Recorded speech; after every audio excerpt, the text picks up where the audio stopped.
नहीं होगा। मोशन कितने टाइप का होता है ये डिस्कशन ऑलरेडी कर लिए थे अपन ने। मोशन अलोंग स्ट्रेट लाइन, क्या बोलते हैं उसको?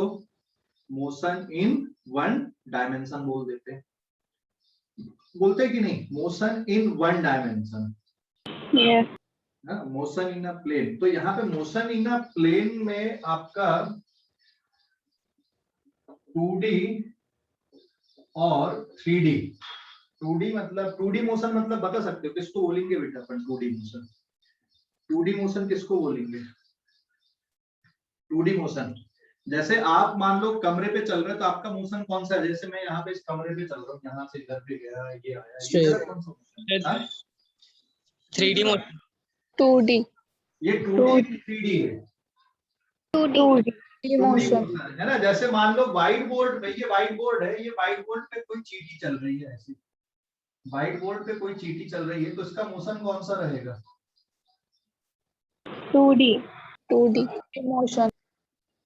कौन सा वाला है ये? इसका मोशन कौन सा? व्हाइट बोर्ड पे मान लो कोई चीटी चल रही है तो इसका मोशन 2D रहेगा कि 3D रहेगा? 2D। हाँ, ये 2D मोशन है ना। लेकिन यहाँ पे कोई मच्छर अगर उड़ रहा है तो कौन सा मोशन है फिर वो? 3D। तो अगर कोई मच्छर उड़ रहा है तो वो 3D मोशन है, और अगर कोई चीटी व्हाइट बोर्ड पे चल रही है तो वो 2D मोशन है। आपकी कॉपी के पेज पे मान लो चीटी चल रही है, कौन सा मोशन है? 2D वाला मोशन। या कोई कीड़ा चल रहा है तो वो 2D मोशन हो गया। समझ गए कि नहीं? लेकिन जैसे आपके आसपास मच्छर भिनभिना रहा है, मक्खी भिनभिना रही है ना, उसका मोशन कौन सा हो गया? 3D motion. 3D। समझ गए कि नहीं? एरोप्लेन का मोशन 3D मोशन। ट्रेन का जो मोशन होता है स्ट्रेट ट्रैक पे, कौन सा कंसीडर करते हैं हम लोग? ट्रेन का जो मोशन होता है स्ट्रेट ट्रैक पे, 1D। हाँ वो 1D होता है ना। मान लो आप अपने घर से निकले साइकिल से और गली मोहल्ले पे घूम के आ रहे हो, तो आपका कौन सा मोशन है फिर? 2D। 2D मोशन है। क्रिस क्या लिख रहा है बेटा? क्या चीज एक्सप्लेन करना है क्रिस? हेलो क्रिस, क्या चीज एक्सप्लेन करना बेटा? हेलो क्रिस, क्या एक्सप्लेन करना है? Hello Chris, 2D 3D motion, ठीक है दोबारा सुनो। 2D या 3D मोशन को दोबारा सुनो। कॉपी के पेज पे अगर कोई मोशन हो रहा है, जैसे कॉपी के पेज पे आपके कोई चीटी चल रही है, तो कौन सा मोशन रहेगा वो? कॉपी के पेज 2D मोशन रहेगा। हाँ, और अगर कोई मच्छर उड़ रहा है तुम्हारे आसपास भिनभिना रहा है तो उसका कौन सा मोशन कहलाएगा? 3D। वो 3D मोशन कहलाएगा, है ना। अब इसको समझने के लिए हमने यहाँ पे ये एक डायग्राम ऐसा बना दिया मैंने 3D टाइप का, दिख रहा है अभी? है ना, बराबर है? विजुलाइज हो रहा है कि नहीं? Yes sir. अब मान लो इस पे एक चीटी ऐसे चल रही है, यहाँ से कहीं पे जा रही है, एक चीटी ले लिया मैंने। चीटी कैसे बनाएंगे रे?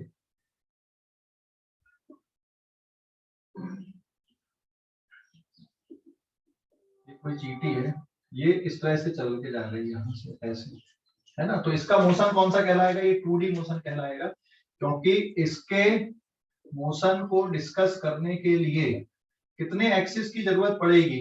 2 एक्सिस। 2 एक्सिस की जरूरत पड़ेगी, है ना। 2 एक्सिस की जरूरत पड़ेगी, इसलिए इसका जो मोशन कहलाएगा वो कौन सा मोशन है? So motion of ant is 2D motion. ये 2D मोशन कहलाएगा। समझ गया बेटा? Motion of ant here is 2D motion. और अगर कोई मच्छर यहाँ पे उड़ रहा है तो उसका मोशन कौन सा कहलाएगा? क्योंकि उसकी पोजीशन को, उसकी लोकेशन को, उसके डिस्प्लेसमेंट को बताने के लिए कितने कोऑर्डिनेट की जरूरत पड़ेगी?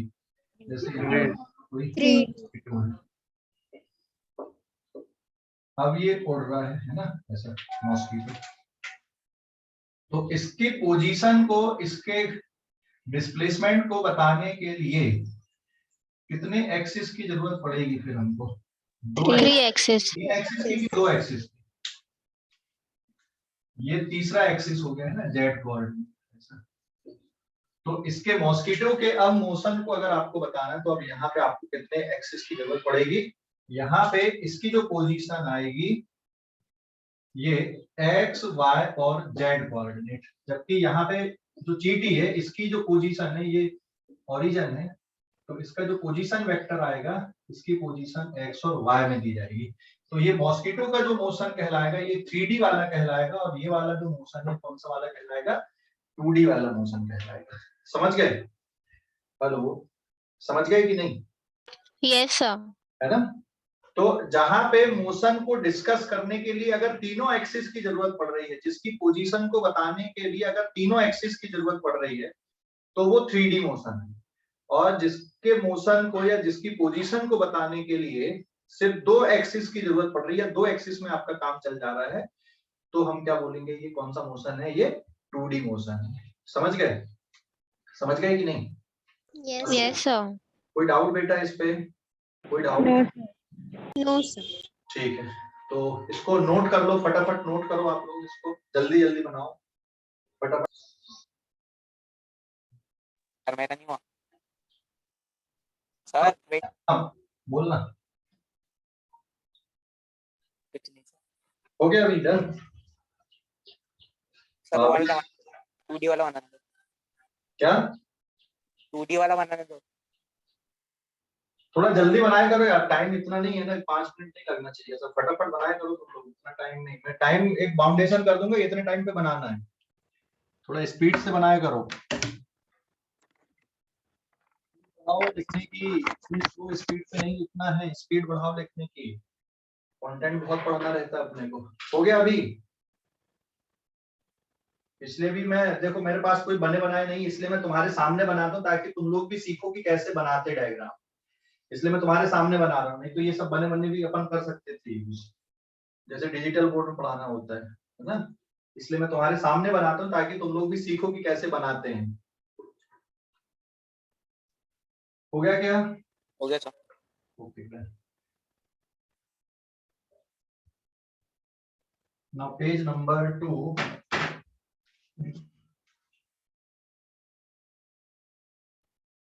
देखो भी पेज नंबर 2 पे motion in 2D and 3D पे अब हम लोग क्या करने वाले यहाँ पे? अभी देखो इस चैप्टर में भी ना वही सब चीजें आने वाली हैं जो ऑलरेडी हमने पढ़ा हुआ है। पता है कैसे ऑलरेडी पढ़ा हुआ? मतलब डिस्प्लेसमेंट, वेलोसिटी, एक्सीलरेशन, मतलब ये चैप्टर में भी फिर से वही सब चीजें हैं। समझ गए ना? जो मोशन अलोंग स्ट्रेट लाइन में पढ़ा है इस चैप्टर में भी वही सब चीजें आने वाली हैं। जैसा मोशन अलोंग स्ट्रेट लाइन पे था, यहाँ पर भी वही सब है फिर से वापस।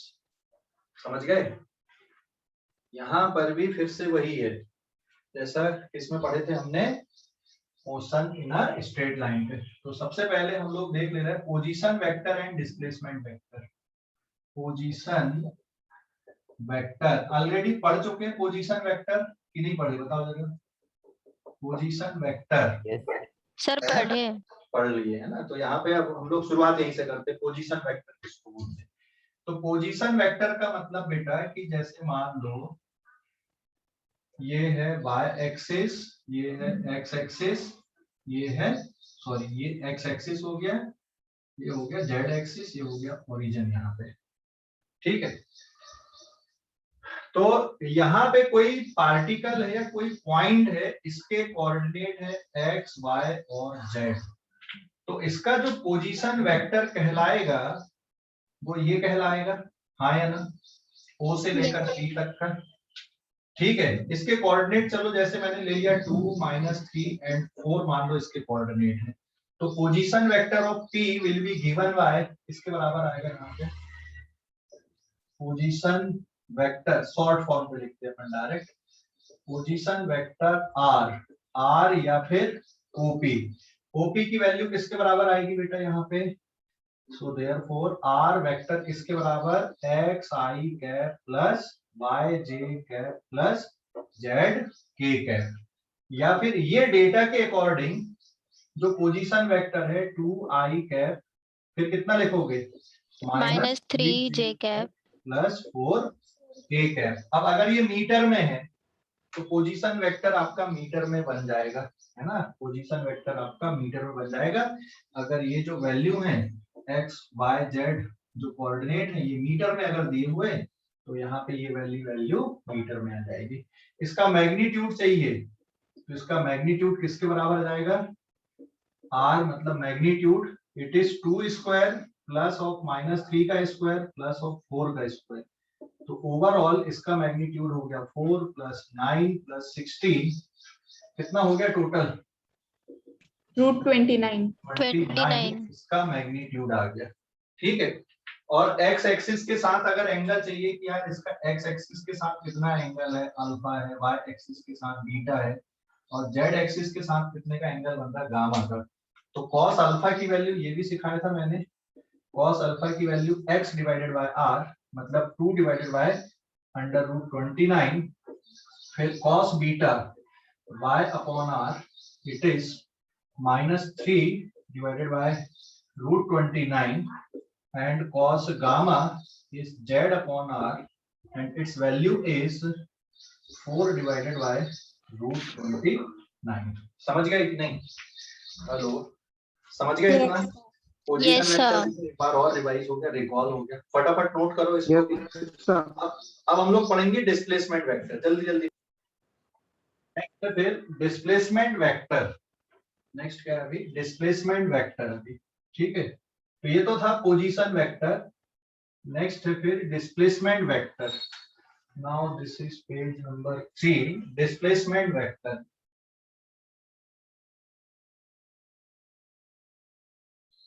ये यहां से मैं मिटा देता हूं। मान लो कोई पार्टिकल यहाँ पे है अभी और ये यहां से ऐसा चलते हुए यहाँ कहीं पे आ गया, ये P से Q पोजीशन पे, तो ये कहलाएगा अब यहाँ पे एक्स आई, वाई आई और जेड आई, और ये फाइनल पोजीशन हो गई X F, Y F and Z F. ठीक है, इसके कोऑर्डिनेट में लिख दे रहा हूँ यहाँ पे, इट इज 4, 2, -1 सपोज। तो ये कौन सा वेक्टर कहलाएगा, डिस्प्लेसमेंट वेक्टर कहां से कहां तक आएगा अभी, which is P2Q P2Q is the displacement vector, है ना। ये बेटा डिस्प्लेसमेंट वेक्टर है अभी, इसको किससे डिनोट करेंगे, डेल्टा आर से। ये डिस्प्लेसमेंट वेक्टर हो गया, और ये वाला ओपी कौन सा हो गया, ये इनिशियल पोजीशन वेक्टर, और ये वाला कौन सा वेक्टर कहलाएगा, यहाँ पे final position vector final position vector, है ना। तो डिस्प्लेसमेंट वेक्टर सिखाया था मैंने, कैसे कैलकुलेट करते हैं, कैसे निकालते हैं, याद आया, डिस्प्लेसमेंट वेक्टर, है ना। yes sir तो डिस्प्लेसमेंट वेक्टर, ये अभी हमारी हेडिंग है यहाँ पे, पोजीशन वेक्टर की जगह पे नेक्स्ट है ये डिस्प्लेसमेंट वेक्टर। ठीक है, displacement vector it is denoted by delta R. ये इनिशियल पोजीशन है और ये फाइनल पोजीशन है। मान लो अभी यहाँ पे कोई मच्छर यहाँ पे है, फिर उड़ के यहाँ कहीं पे आ गया, इस लोकेशन पे आ गया, और ऐसा कुछ उड़ के आया ये, so this is their path. इस पाथ से उड़कर कोई मच्छर यहाँ से उड़ के यहाँ पे आ गया, जैसे कमरे पे यहाँ कहीं पे कोई मच्छर है अभी, यहाँ कहीं पे पहुंच गया ऐसा। ठीक है ना, तो उसका डिस्प्लेसमेंट कैसा होगा, अगर यहाँ से उड़ के यहाँ कहीं आया तो उसका डिस्प्लेसमेंट ये रहेगा सीधा सीधा। अब इसमें टाइम भी रहता है, टाइम इंस्टेंट भी रहता है, जैसे मान लो अभी ये यहाँ कहीं पे है, या कुछ और हम लोग ऑब्जेक्ट ले लेते हैं, मच्छर तो 2-4 सेकंड लगते हैं, जैसे मान लो ये इसका इनिशियल टाइम है, इनिशियल टाइम कब है ये, मान लो 10:10 पे यहाँ पे, और ये यहाँ पे कब पहुंच गया, फाइनल टाइम इंस्टेंट 10:10 और 5 AM पे यहाँ पे पहुंच गया। मतलब कितनी देर में यहाँ पे पहुंच गया, ये कितनी देर में पहुंच गया, 5 seconds सेकंड में पहुंच गया। सो this is initial time instant and this is final time instant. तो या तो आप इसको ऐसा भी बोल सकते हो बेटा कि यार ये जो टाइम इंस्टेंट है इसको मैं 0 ले लूं, और ये वाला टाइम इंस्टेंट को क्या कंसीडर कर लें हम लोग, फिर TF को या T को कितना सेकंड कंसीडर कर लें, 5 सेकंड।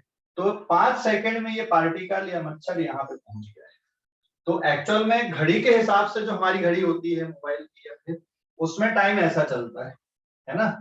और स्टॉप वॉच में आप यहाँ पे 0 असाइन कर दो और यहाँ पे जैसे ही यहाँ पे पहुंचा फिर आपने स्टॉप वॉच रोक दी तो वो क्या शो करेगा, यहाँ 5 सेकंड शो करेगा। और हमारी जो नॉर्मल वॉच होती है उसमें इंस्टेंट ऐसे चलते हैं, टाइम इंस्टेंट।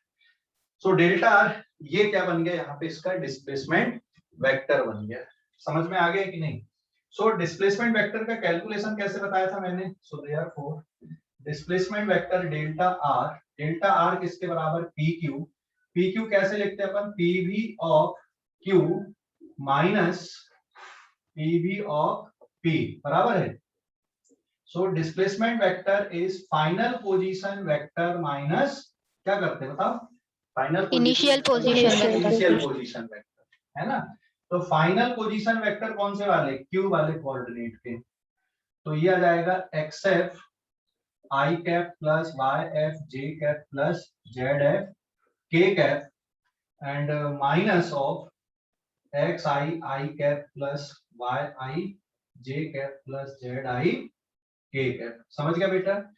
और अगर वैल्यू पुट करके हम लोग देखते हैं तो delta r is equal to final position vector minus initial, value put कर दो तो it is 4i cap plus 2j cap minus 1 k cap, फिर minus of initial position vector कौन सा है, 2i cap minus 3j cap plus 4 k cap. और इसको solve कर लोगे तो डिस्प्लेसमेंट वेक्टर किसके बराबर आ गया, 4 माइनस 2 2i कैप, 2 और प्लस 3 कितना हो गया बेटा, 5j कैप माइनस 1 और माइनस 4 माइनस 5k कैप। समझ गए डिस्प्लेसमेंट वेक्टर का कैलकुलेशन? हेलो, कैलकुलेशन समझ गए? Yes sir. ओके, फटाफट नोट कर लो इसको, ये ऐसे बराबर है। तो यहाँ कहीं पे मान लो कोई पार्टिकल है या मच्छर, तो अभी इसका बेटा इनिशियल पोजीशन वेक्टर यहाँ से यहाँ तक का आएगा। समझ गए कि नहीं? ऐसा है ना। Yes, sir. और फिर ये भिनभिनाता हुआ उड़ के यहाँ कहीं पे आ गया ऐसा, तो फाइनल पोजीशन वेक्टर ये वाला कहलाएगा। समझ गए? Yes, sir. है ना। तो ये इनिशियल पोजीशन वेक्टर हो गया, ये फाइनल पोजीशन वेक्टर हो गया इसका, ये इनिशियल और ये फाइनल। तो डिस्प्लेसमेंट कौन सा हुआ, which is displacement from P to Q, ये क्या कहलाएगा, इसका डिस्प्लेसमेंट कहलाएगा। समझ गए? Hello, Yes, sir. Yes, sir. है ना। तो P ये इनिशियल पोजीशन है, Q फाइनल पोजीशन है, ये इस टाइम पे था मान लो यहाँ पे, और फिर उड़ के यहाँ कहीं पे पहुंच गया तो ये फाइनल पोजीशन। तो जरूरी नहीं कि हर बार मच्छर बोला जाएगा, इसमें पक्षी भी बन जाएगा, एरोप्लेन भी हो सकता है, हम लोग भी हो सकते हैं, है ना। कुछ और भी ऑब्जेक्ट हो सकते हैं, तो इसलिए फिजिक्स में ऐसा पर्टिकुलर नाम नहीं दिया जाता, ऑब्जेक्ट वर्ड बोल दिया जाता। ऑब्जेक्ट मतलब कोई भी आप इमेजिन कर सकते हो, किसी को भी कंसीडर कर सकते हो। समझ गए? समझ गए कि नहीं? Yes, sir. तो ये टाइम इंस्टेंट था, तो टाइम इंटरवल देखोगे तो 5 सेकंड में प्रोसेस हुई, तो ये डिस्प्लेसमेंट वेक्टर हो गया। तो डिस्प्लेसमेंट वेक्टर में क्या पढ़े थे बेटा, यहाँ पे डिस्प्लेसमेंट वेक्टर है P से Q, और ये हमने जब वेक्टर पढ़ रहे थे तो मैंने डिस्प्लेसमेंट वेक्टर में सिखाया था कि डिस्प्लेसमेंट वेक्टर का मतलब होगा ये जो वेक्टर है ये फाइनल पोजीशन वेक्टर माइनस किसके बराबर होता है, इनिशियल पोजीशन वेक्टर के बराबर होता है। चाहो तो ऐसा भी देख लो, ये ट्राइंगल बन रहा है, तो OP प्लस PQ किसके बराबर होगा, OQ के बराबर होगा। तो OP की वैल्यू किसके बराबर बनेगी, अगर आप इस ट्राइंगल को यहाँ पे देखते हो तो OP vector plus PQ vector is equals to OQ vector, तो PQ वेक्टर किसके बराबर आ जाएगा, OQ vector minus OP vector, होगा कि नहीं? Hello, Yes, sir. Yes sir. Vector का ट्राइंगल रूल है ये, triangle rule of vector addition. इसलिए हमने सीधा सीधा लिख दिया है कि PQ वेक्टर किसके बराबर है, PV मतलब position vector, position vector of Q minus position vector of P। समझ गए? समझ गए कि नहीं? Yes, sir. ना, तो डायरेक्ट आ गया PV ऑफ Q मतलब final position vector minus initial position vector. तो सॉल्व कर दिया, ये आ गया ऐसा। अभी समझ गया बेटा, इसने पूछा था रिपीट करने के लिए, कोई डाउट इस पे? Hello, No, sir. समझ गए? Yes, sir. ओके। अब नेक्स्ट आता है पोजीशन वेक्टर भी हो गया, डिस्प्लेसमेंट वेक्टर भी हो गया। अब हम लोग पढ़ेंगे यहाँ पे वेलोसिटी वेक्टर, फिर एक्सीलरेशन वेक्टर। तो जो हमने मोशन अलोंग स्ट्रेट लाइन में पढ़े थे बिल्कुल वैसे ही यहाँ पे भी पढ़ रहे हैं, लेकिन यहाँ पे कैलकुलेशन कैसा हो रहा, पूरा 2D और 3D के लिए हो रहा है। वहां पे सिर्फ सीधे सीधे के लिए था, स्ट्रेट लाइन अकेले के लिए था। यहाँ पे पूरा आ गया अभी 2D और 3D पूरा आ गया ये कंडीशन। मिटा दूं बेटा इसको? हेलो, मिटा दूं Yes, क्या? sir. ठीक। तो नेक्स्ट है फिर यहाँ पर velocity vector, page number 3, page number 3, velocity vector.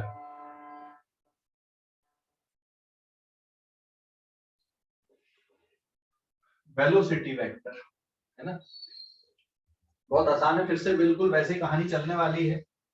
First आ जाएगा यहाँ पे एवरेज वेलोसिटी। तो एवरेज वेलोसिटी वेक्टर मतलब delta R upon delta T. Displacement vector in a given time interval, इसको क्या बोलेंगे हम लोग? Average velocity vector. इसको इस तरह से लिखेंगे, ठीक है। तो एक्चुअल में ये जो डेल्टा आर होता है, ये डेल्टा एक्स आई cap plus delta Y J cap plus delta Z K cap upon delta T है। मतलब delta X upon delta T I cap plus delta Y upon delta T J cap plus delta Z upon delta T K cap. तो ये जो term है बेटा, ये V X आई cap plus V Y J cap plus V Z K cap है ना। मतलब तीनों का वेक्टर सम है, एक्स डायरेक्शन की वेलोसिटी प्लस वाई डायरेक्शन की वेलोसिटी प्लस जेड डायरेक्शन की वेलोसिटी, तीनों का वेक्टर सम होता है। तो यहाँ पे ये एवरेज वेलोसिटी है एक्स डायरेक्शन की, ये एवरेज वेलोसिटी है वाई डायरेक्शन की, ये एवरेज वेलोसिटी है जेड डायरेक्शन की, तीनों का वेक्टर सम हमने कर दिया। तो ये ओवरऑल एवरेज वेलोसिटी ऐसे निकल जाती है। अगर दो डायमेंशन नहीं है, मतलब वाई और जेड नहीं है, तो फिर ये फार्मूला किसमें रिड्यूस हो जाएगा? डेल्टा एक्स अपॉन इसमें डेल्टा टी में। मतलब कौन सा केस बन गया? मोशन अलोंग स्ट्रेट लाइन वाला केस बन गया, मोशन अलोंग स्ट्रेट लाइन वाला केस बन जाएगा। और दूसरा पार्ट आता है इसमें इंस्टेंटेनियस वेलोसिटी। इंस्टेंटेनियस पूरा नहीं लिखा था मैंने, फिर से लिख देता हूं। इंस्टेंटेनियस वेलोसिटी, इंस्टेंटेनियस वेलोसिटी भी है ना। तो ये किसके बराबर होता है? dr अपॉन dt के बराबर होता है। तो जब आप dr अपॉन dt कर रहे हो, मतलब dx upon dt i cap plus dy upon dt j cap plus dz upon dt k cap, इस तरह से लिख दोगे। So this becomes the instantaneous velocity.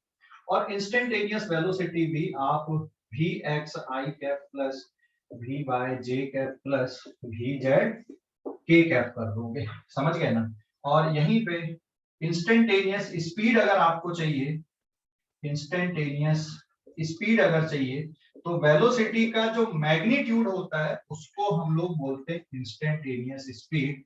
मतलब V X square plus V Y square plus V Z square, और पूरे term का आप रूट ले लो, तो ये क्या बन जाता बेटा यहाँ पे? This term is instantaneous speed. तो इंस्टेंटेनियस वेलोसिटी का मैग्नीट्यूड अगर ले लेते हो तो वो क्या बन जाता है? इंस्टेंटेनियस स्पीड बन जाता है, समझ गए? Hello, Yes, sir. Yes, sir. Actual में एवरेज वेलोसिटी का मॉड लेके इंस्टेंटेनियस स्पीड नहीं निकलेगा। इंस्टेंटेनियस वेलोसिटी और इंस्टेंटेनियस स्पीड एक ही बात होती है, लेकिन इंस्टेंटेनियस वेलोसिटी में डायरेक्शन होता है। तो इंस्टेंटेनियस वेलोसिटी का मैग्नीट्यूड क्या बन जाता है? स्पीड बन जाता है। यहाँ पे आप ऐसा स्पीड नहीं बता सकते, यहाँ पे जरूरी नहीं है कि एवरेज वेलोसिटी और एवरेज स्पीड एक जैसी है, लेकिन इंस्टेंटेनियस स्पीड और इंस्टेंटेनियस वेलोसिटी का मैग्नीट्यूड हमेशा एक जैसा होता है। तो अगर इंस्टेंटेनियस स्पीड निकालना है तो इंस्टेंटेनियस वेलोसिटी का क्या निकाल दो, वहां पे मॉड ले लो, मैग्नीट्यूड ले लो, क्या बन जाता है? इंस्टेंटेनियस स्पीड बन जाता है। समझ गया बेटा? तो जो काम हम लोग मोशन लॉन्ग स्ट्रेट लाइन में कर रहे थे, वही काम फिर से यहाँ पे हो रहा, मोशन इन प्लेन 2D या फिर 3D में हो रहा है, वही सब कैलकुलेशन फिर से वापस आ रहे हैं। लेकिन ये कैलकुलेशन कैसे आ रहे हैं अब आपके, या तो वेक्टर फॉर्म पे आ रहे हैं, या यहाँ पे तीनों डायरेक्शन के मोशन अब उसको क्या कर दिया गया है, इन्वॉल्व कर दिया गया है या ऐड कर दिया गया है। समझ गए? हेलो, समझ गए कि नहीं? Yes, sir. ठीक है, Yes, sir. ओके, नोट कर लो फटाफट इसको।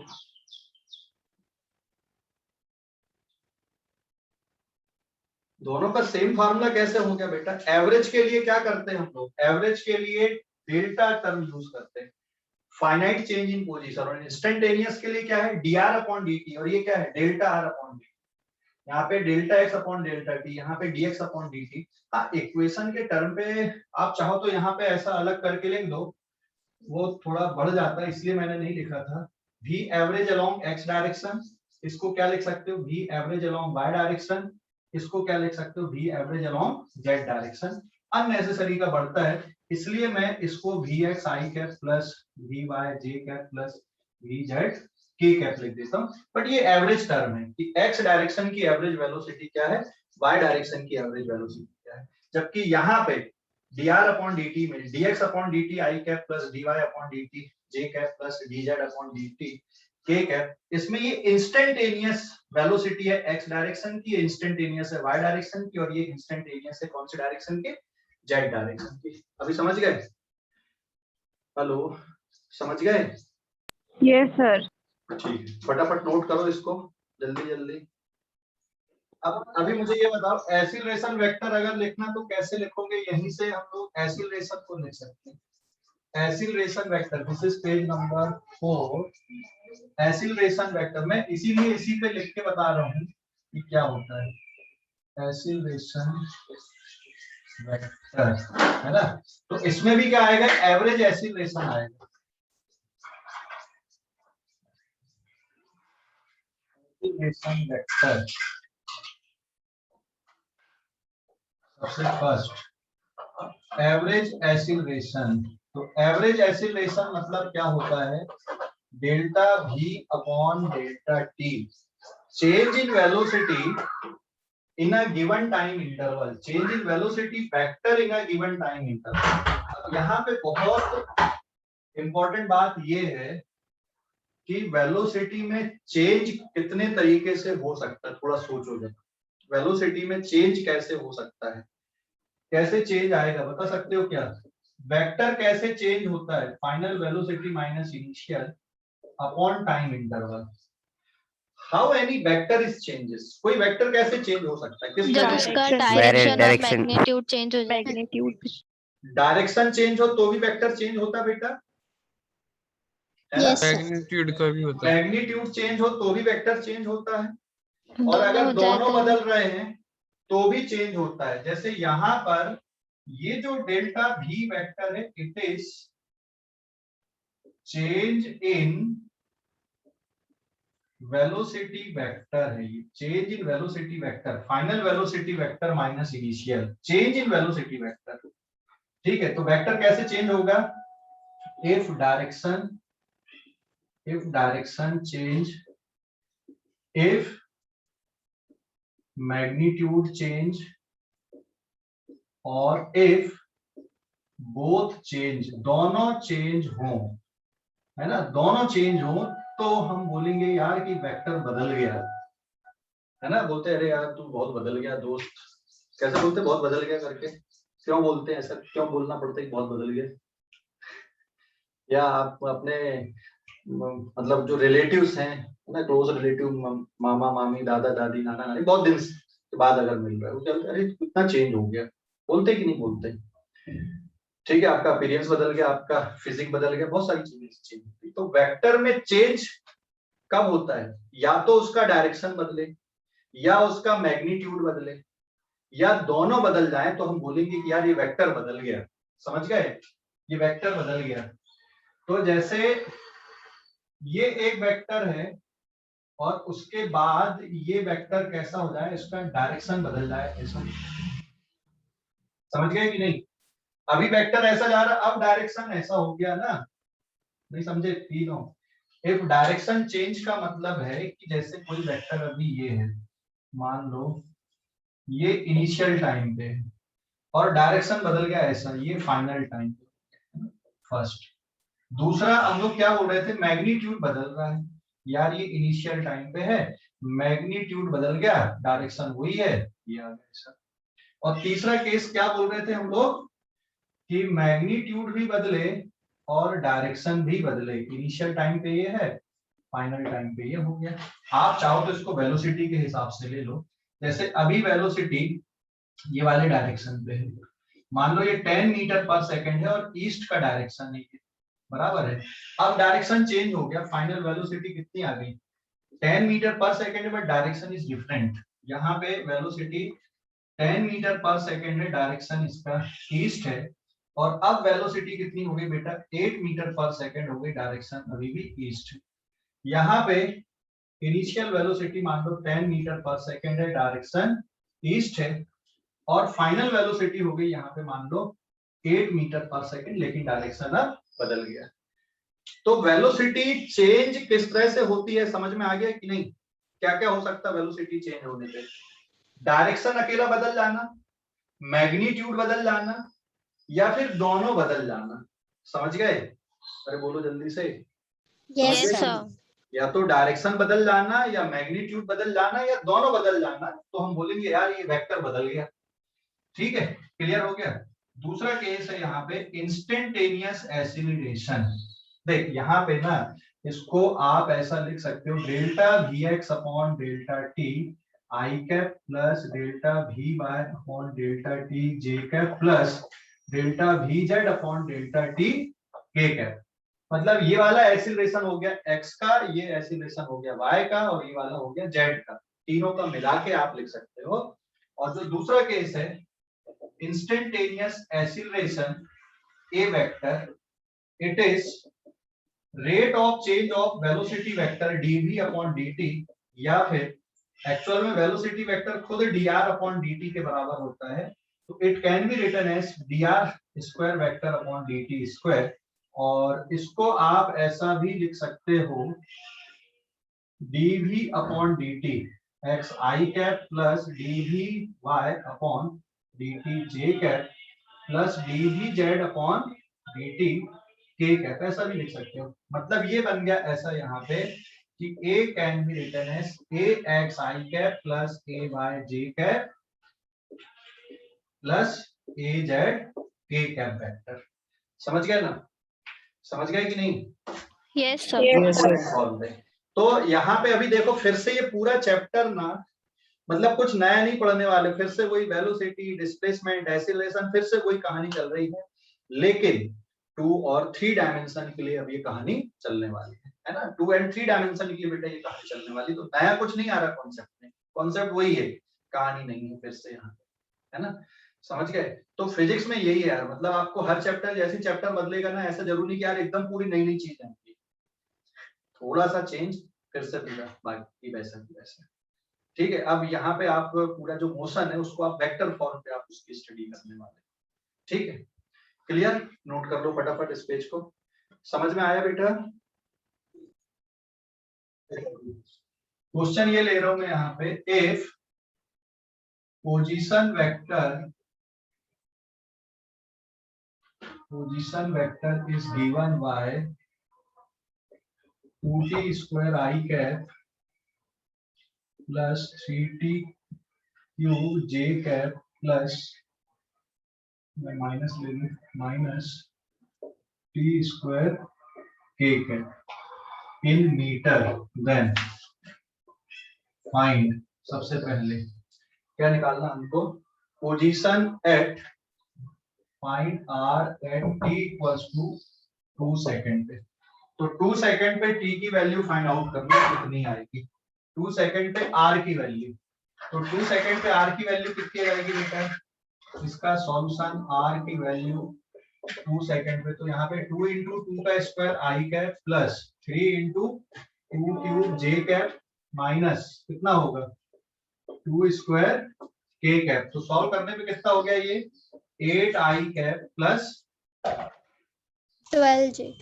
24. माइनस 4 के कैप। समझ गए ना? तो ये पोजीशन आ गई, कहाँ पे आ गई? ये 2 सेकंड पे आ गई कि इस इक्वेशन के हिसाब से पोजीशन बदल रही किसी पार्टिकल की। ठीक है, अब दूसरा हम लोग मेजर कर ले रहे हैं यहाँ पे velocity vector at t equals to 2 second. तो इसका सॉल्यूशन क्या आएगा? देखो, velocity vector is equals to होता है dr अपॉन dt इंस्टेंटेनियस के लिए। t इक्वल्स टू 2 सेकंड पे पूछा, मतलब इंस्टेंटेनियस पूछा है, और इंस्टेंटेनियस पूछा है तो आपको डिफरेंशिएट करके आंसर निकालना पड़ेगा। तो d upon dt of 2t square I cap plus 3t cube j cap minus t square k cap. बहुत आसान है कैलकुलेशन, मतलब इसका अलग डिफरेंशिएट, इसको अलग और इसको अलग डिफरेंशिएट कर देते। कौन बताएगा बेटा इसका डेरिवेटिव? इसका आंसर क्या आएगा? पहले वाले का कितना रहेगा? 4t आई कैप। इसका कितना होगा? 9t, 90 स्क्वायर और ये कितना हो जाएगा यहाँ पे? 2t k cap 2t k cap आ गया। तो ये क्या बन गया यहाँ पे? वेलोसिटी वेक्टर बन गया। सो देयरफॉर वेलोसिटी की value t equals to 2 second पे आप निकाल सकते हो। तो 4 into 2 i cap plus 9 into 2 square j cap minus 2 into 2 k cap. तो ये वैल्यू किसके बराबर आ गई यहाँ पे? 8 i cap plus 36 j cap minus 4 k cap. और अगर स्पीड हम लोग निकाल लें, तीसरा पॉइंट यहाँ पे, magnitude of velocity at t equals to 2 second, तो इसको क्या बोलेंगे हम लोग यहाँ पे? ये मॉड अगर हम लोग ले रहे हैं तो ये स्पीड आएगी 2 सेकंड में, है ना? मतलब अंडर रूट कितना हो जाएगा? ये 8 स्क्वायर, ये इंस्टेंटेनियस स्पीड आ जाएगी 36 का स्क्वायर प्लस और माइनस 4 का स्क्वायर मीटर पर सेकंड। इसको सॉल्व कर दोगे तो इंस्टेंटेनियस स्पीड निकल जाएगी। समझ गए इंस्टेंटेनियस स्पीड कैसे निकलती बेटा? इंस्टेंटेनियस वेलोसिटी का मैग्नीट्यूड ले लो तो ये इंस्टेंटेनियस स्पीड कैलकुलेट हो जाती है। समझ गए? समझ गए?